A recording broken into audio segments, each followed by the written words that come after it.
Segundo bloque de Astrolabio, Eli, programa número 11, y vamos a hablar de...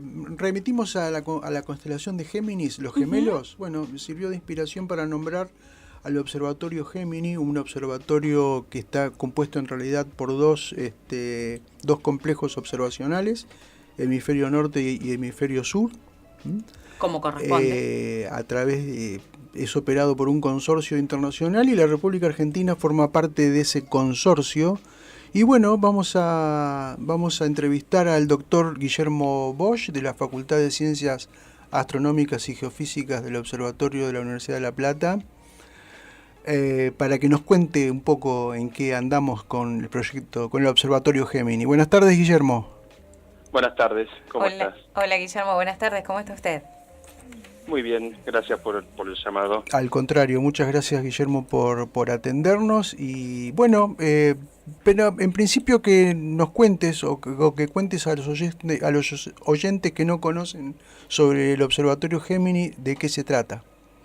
Bueno, mira, muy bien como mencionabas en la introducción, ¿no? El observatorio es un consorcio, ¿no? Como ocurre con muchos de los proyectos ya de gran envergadura que se han ido construyendo en las últimas décadas, hace falta reunir más de un país, más de una agencia de financiamiento para llevarlos adelante, y en este caso el Observatorio Gemini, ¿no? Que se inicia ya como proyecto en los 90. Son dos telescopios, como mencionabas, operando, dos telescopios. De ahí el nombre, ¿no? De gemelos. Los telescopios realmente son idénticos entre sí, de 8 metros de diámetro, que operan tanto en el norte, en la isla grande de Hawái, en el volcán de Mauna Kea, y uno en el sur, en Chile, en la zona cercana en Cerro Pachón, cerca de la ciudad de La Serena. Entonces, la idea siempre, ¿no? Desde su inicio es, ¿no?, la necesidad de tener dos telescopios, uno en cada hemisferio, para poder cubrir todo el cielo, ¿no? Sin tener límite de objetos, ¿no? De los objetos visibles en cada uno de los hemisferios. ¿En qué fecha vieron su primera luz ambos complejos? Los complejos comenzaron, o sea, prácticamente en simultáneo. El Observatorio Gemini Norte inició las primeras observaciones en el 99, y fue implementando, y el Gemini Sur en 2000 aproximadamente. O sea, los dos ya están, o sea, el observatorio ya está cerca de cumplir, ¿no?, sus 20 años de funcionamiento. 20 años ya.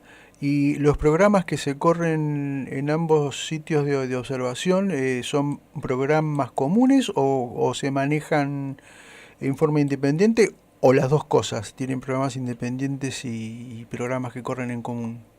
Sí, la ventaja que tiene Gemini, que fue uno de los primeros observatorios en implementarlo, es precisamente justo el método de observación, ¿no? Es un método que se llama, ¿no?, de fila de observación, en el cual en vez de operar como se hacía clásicamente, ¿no?, en el que un astrónomo obtenía un dado número de noches para ir a observar y efectuar las observaciones necesarias. O sea, Gemini introduce lo que se conoce este método de fila de observación, en la cual las propuestas aprobadas para ser ejecutadas están precisamente en eso, en una fila de ejecución, esperando que se cumplan las condiciones de cielo, de brillo de luz, de presencia o ausencia de luna, o calidad de cielo, como para ser ejecutadas. Entonces, siguiendo esa filosofía, realmente es independiente uno puede pedir un proyecto tanto a un solo telescopio, o si el proyecto lo necesita, repartir ese tiempo en los dos telescopios. En los dos telescopios.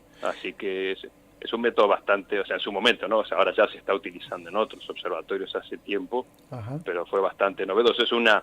O sea, lo que busca ese método, ¿no?, es optimizar el tiempo, ¿no? O sea, las condiciones de cielo, por ejemplo, una noche de luna llena, que puede no servirle a un dado proyecto, sí le sirve a otro que busque objetos más brillantes, por ejemplo. ¿Qué características? Entonces es una forma de... Sí, decime. ¿Qué características tienen los telescopios, ya para entrarnos después a lo que le compete exclusivamente a la República Argentina?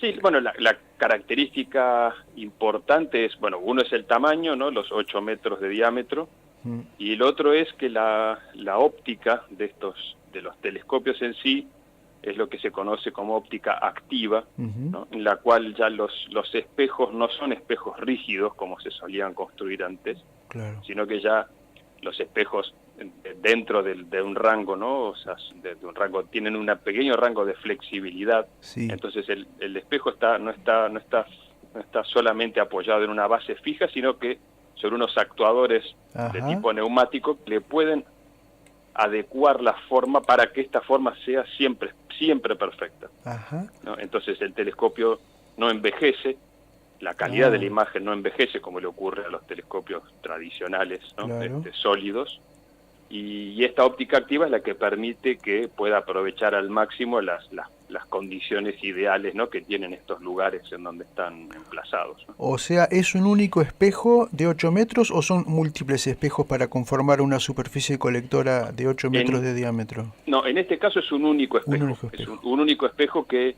es el que está, ¿no? Como siempre, construido en base a espejos, claro, pero todo fundido en una única pieza. Muy bien, y ¿no? Entonces es como que se lo deforma a propósito, o mejor dicho, se corrige la deformación mediante estos actuadores para que su forma sea siempre perfecta. Exacto. Sí, lo que se hace es, los observatorios están, además al mismo tiempo en el que observan la zona de ciencia, lo que uno quiere trabajar, en un campo periférico, o sea, están observando una estrella brillante, ¿no? Y con esa estrella, que es lo que uno ya sabe que tiene que ser un objeto puntual y perfecto, está permanentemente, o sea, haciendo como lo que llama un censado del frente de onda, o sea, un monitoreo de cuán buena es la imagen, y se va permanentemente corrigiendo. Como te decía, el primario y el secundario, que no se deforma, pero sí se desplaza y pivotea rápidamente para mejorar también para tener la alineación perfecta, que es lo difícil también de tener un telescopio clásico. Impresionante. ¿Y qué focos tiene el telescopio? No, son focos Cassegrain. Focos Cassegrain. Sí. No tiene, en este caso, a diferencia de otros telescopios, digamos, de su generación, que usan para instrumentos muy pesados, que usan el foco Nasmyth, estos telescopios solamente tienen el Cassegrain. Lo que sí cuentan es lo que tiene muy interesante es que tiene es como una cruz de instrumentos. O sea, en el foco Cassegrain hay un espejo, ¿no? El cual redirecciona, puede redireccionar la luz a distintos instrumentos, ¿no? Y esto le da una versatilidad muy importante, porque en función otra vez de las condiciones y de los proyectos puede cambiar de hacer imagen en el infrarrojo y en menos de 2 minutos cambiar y redireccionar la luz a hacer espectroscopía en el óptico. Muy bueno. O sea, Doctor Bosch, usted hace unos instantes comentaba de que para poder hacer uso de estos espacios se trabajaba en un sistema de filas. La consulta viene respecto de quiénes pueden hacer uso de este observatorio, en estos proyectos que usted mencionaba con este sistema. Bueno, sí, está buena la pregunta. O sea, precisamente, como mencionaba al principio, esto es como un consorcio en el cual los distintos países miembros, ¿no? Actualmente está Estados Unidos, Canadá, Argentina, Brasil y Corea, que se acaba de sumar hace poco. Sí, creo que Canadá lo mencioné también. Y luego, Chile? Obviamente, participan también Chile como país anfitrión. O sea, Chile tiene acceso a Géminis Sur, al telescopio Sur, y por la forma en la que trabajan el tema de los anfitriones, la Universidad de Hawái, dentro de Estados Unidos, pero tiene su tiempo propio, ¿no? Por ser el anfitrión de Gemini Norte. Entonces, esto trabaja y el acceso, que preguntaban recién, a esta fila de observación es proporcional al dinero invertido por cada uno de los socios. O sea, todos los investigadores, miembros de institutos, ¿no? Que el Bill Metal. País. Exacto, pero uno siempre lo pone, ¿no? Es como siempre uno hace la analogía, ¿no? Como si fuese en un edificio de departamentos, ¿no? En que cada uno, el monoambiente paga su cuota aparte, ¿no? Claro. De las expensas. Argentina paga, en este caso, el 3% de las expensas. ¿no? De lo que fue, o sea, pagó el 3% de lo que costaba construirlo y también paga esa parte proporcional de lo que cuesta mantenerlo y operarlo durante cada año. Sí. Y con eso tiene acceso a un mismo porcentaje de noches de observación. ¿Esto sería 10 días al año para nuestro país? ¿Más o menos? Sí, son como más o menos sumados, o sea, son por telescopio, o sea, hay que tener en cuenta algunas cuentas detalladas, pero son como, sumando los telescopios, son como entre 12 y 13 noches. Lo que sí uno hace más la cuenta en horas, ¿no? Porque realmente estos telescopios son altamente eficientes. Claro. Y con este método de fila de observación es bueno porque uno puede pensar proyectos que toman 4 horas y media, ¿no?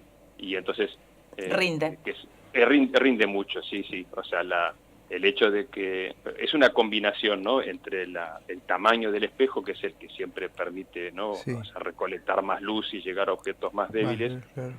Pero también es todo el fuerte, ¿no? Del acceso, ¿no? De lo que ganamos, ¿no? O sea, en Argentina, al participar de estos proyectos, es el acceso a instrumentos en sí, que son instrumentos de primera línea, y que permiten también un aprovechamiento aún mayor de ese tiempo, ¿no? Entonces hay el ejemplo que yo pongo, o sea, uno lo suele usar como muy importante, es que Gemini tiene lo que se llama un espectrógrafo multiobjeto, o sea, que permite sacar, o sea, espectros de hasta 50 objetos en un mismo campo de una sola vez. Claro.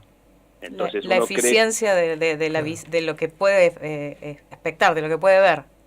Exacto, sí, o sea, hay trabajos publicados, ¿no? de grupos en los cuales con 4 horas o 6 horas de tiempo de Gemini uno puede obtener una cantidad de información que en nuestro telescopio más grande que tenemos disponible, o sea, nos tomaría probablemente medio año de observaciones, claro. Y todas las noches para uno mismo. Claro. ¿No? Sí. ¿Cómo fue la historia de la participación de Argentina en el Observatorio Gemini? La historia es como puede pasar varias veces. O sea, el inicio fue más una invitación por parte creo que de Estados Unidos, de la gente que estaba desarrollando la idea para lograr conformar un consorcio. Como te decía al principio, son proyectos grandes, de mucho dinero, entonces en general no hay ningún país que solo pueda costearlo, entonces Estados Unidos sale a buscar socios. Originalmente, además de Canadá, como decía, Corea no estaba Canadá, que sigue estando, y estaba el Reino Unido, ¿no? Participaban. Entonces, de esa forma, ¿no? Se logra reunir eso y lograr que, o sea, cada país, de acuerdo a sus presupuestos locales, ¿no? Sí, a sus posibilidades se suma. Preguntaba por la historia porque me parece que lo más jugoso de esa historia fue tratar de convencer aquí en el país de la importancia de participar en este consorcio. Sí, siempre... ¿O fue fácil? No, o sea, lo difícil siempre es convencer a las autoridades, ¿no? No sé si estabas vos en ese momento, pero a lo mejor te llegó algún comentario. Sí, o sea, pero es como uno dice, o sea, en muchos de estos casos siempre hay siempre en todas las ramas, ¿no? de la ciencia, o en muchos casos siempre hay visionarios y siempre hay gente que está cómoda como está, claro, ¿no? Entonces yo creo que a la larga, o sea, lo que sí costó, o sea, nos costó, o sea, hay que tener en cuenta que la comunidad, más allá de la gente que podía tener colegas en otros observatorios, sí. La comunidad estaba trabajando muy limitada a un telescopio que era mucho más pequeño, con una instrumentación mucho más limitada. Claro.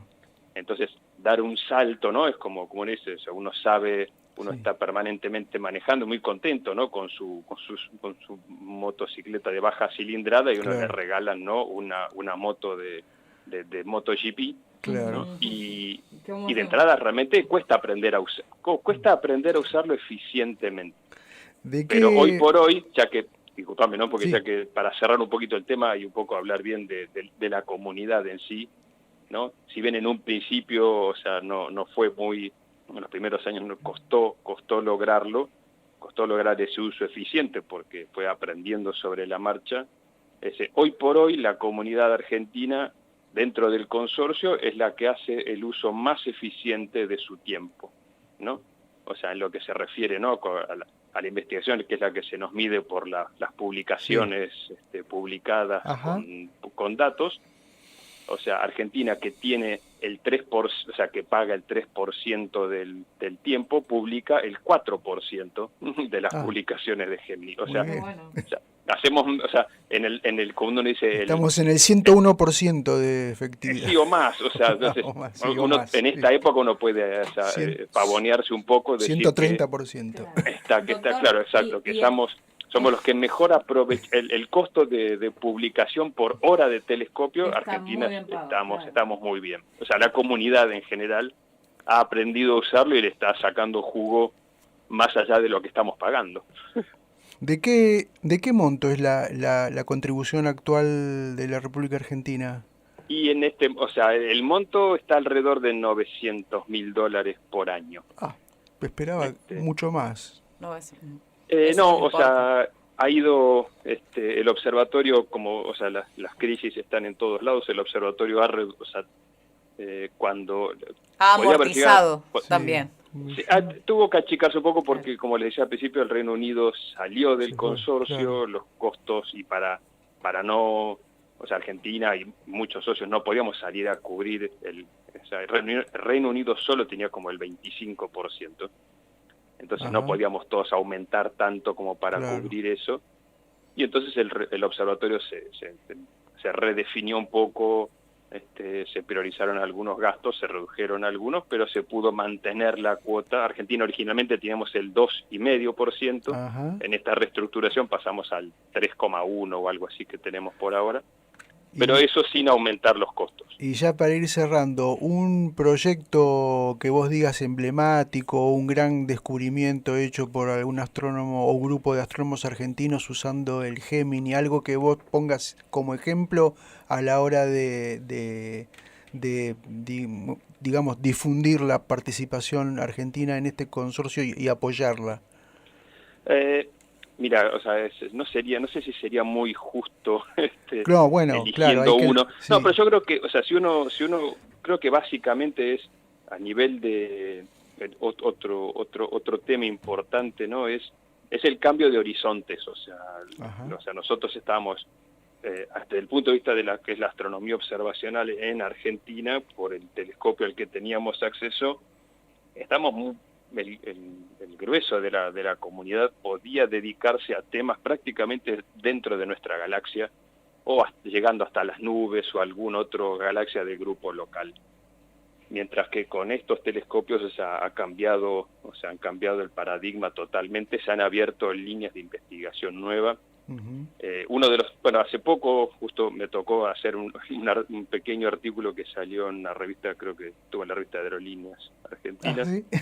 Sobre un grupo, o sea, una estudiante una estudiante de La Plata que está haciendo su tesis doctoral en un tema que no se podía hacer antes, que es caracterizar atmósferas de exoplanetas, ¿no? Y eso puede hacerse solamente con los instrumentos que tiene, o sea, el observatorio Gemini. O sea, son líneas de investigación que no existían en el país, ¿no?, como esta. Y se han abierto. Claro. Y se han abierto, o sea, todo lo que es astronomía extragaláctica, se ha tenido un desarrollo, o sea, importantísimo, y todo lo que es volviendo a este tema de instrumentación a la que no tendríamos acceso, a la astrometría infrarroja, que no existía en Argentina, y ahora hay un montón de grupos trabajando en eso. Y doctor, yo creo que esos son los cambios así importantes que, como les decía, que hubo que adecuarse un poco al principio, pero hoy por hoy han florecido ya.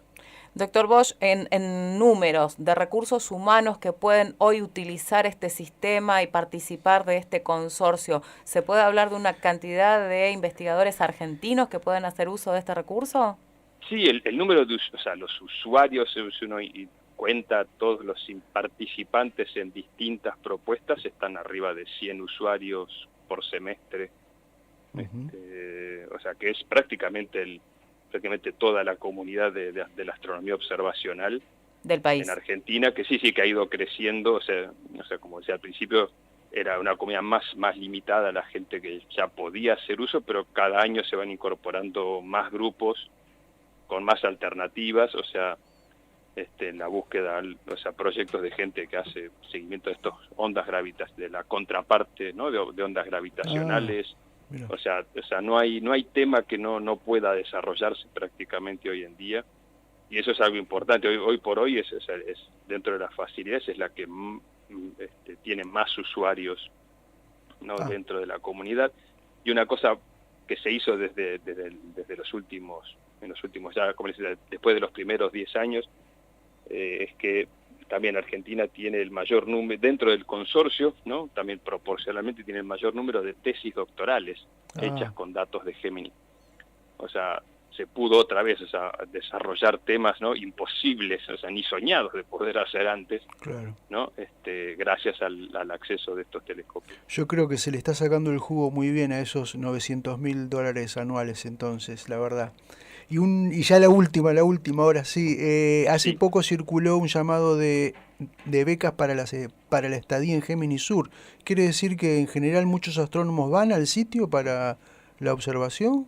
¿O estas estadías no son en ese sentido? Me parece, o sea, si son los llamados que sean internos, para que no recuerdo el llamado que estás mencionando puntualmente, pero cuando se hacen llamados de estadías en Géminis Sur suele ser para estudiantes de doctorado que quieran ir a hacer algunas estancias cortas. Un trabajo de campo. Sí, la ventaja es que por más que las observaciones, o sea, las ejecuta el personal especializado, lo bueno sobre todo para los tesistas, cuando están aprendiendo a manejar y a procesar los datos, es hacer estadías cortas en las que interactúan directamente con los miembros del staff de Gemini. Los que conocen los detalles del instrumento, los que conocen los detalles del procesamiento. Entonces siempre es bueno ese tipo de interacción, ver cómo funciona el observatorio, ¿no? Porque hoy en día, como decía, como les contaba al principio, como la observación es en fila, uno no va formalmente a observar, uno es el personal del observatorio el que toma las observaciones y te manda el material. Claro. Exacto. Lo que sí hay muchos es, por el hecho de participar, han pasado y siguen estando, sí, hay muchos astrónomos argentinos que forman parte ahora del staff permanente del observatorio. O sea, en este momento debe haber como 4, mínimo, rápidamente la memoria me salió como 4, tanto de Córdoba como de acá de La Plata, que luego de ver y de trabajarlo vieron como una alternativa interesante y son ahora miembros del staff científico del observatorio. O sea que tal vez esas pasantías, esos llamados también funcionan como motivadores para despertar otras vocaciones. Seguro, sí, eso es algo, o sea, observatorio así de primer nivel internacional en estos sitios, en estos excelentes lugares, o sea, siempre es interesante, o sea, por el motivo yo sé de, bueno, justo una de las personas que hizo la tesis conmigo, que ahora ya forma parte del staff, ¿no? De Gemini Sur. Así que sí le gustó, o sea, evidentemente fue interesante. Bueno, Guillermo, muchas gracias. Ha sido muy claro y creo que nos dejas un muy buen panorama del funcionamiento y de qué se trata el Observatorio Gemini y en particular Gemini Sur y la participación de nuestro país. Hasta pronto, muchas gracias. Bueno, me alegro y quedo a disposición para cuando necesiten alguna otra consulta. Gracias. Buenas tardes. Muchísimas gracias, buenas tardes. Estábamos hablando con el doctor Guillermo Bosch, el representante ante el Comité Asesor Científico Técnico de lo que es el Observatorio Géminis Sur, integrante también de la Facultad de Ciencias Astronómicas de la Universidad Nacional de La Plata.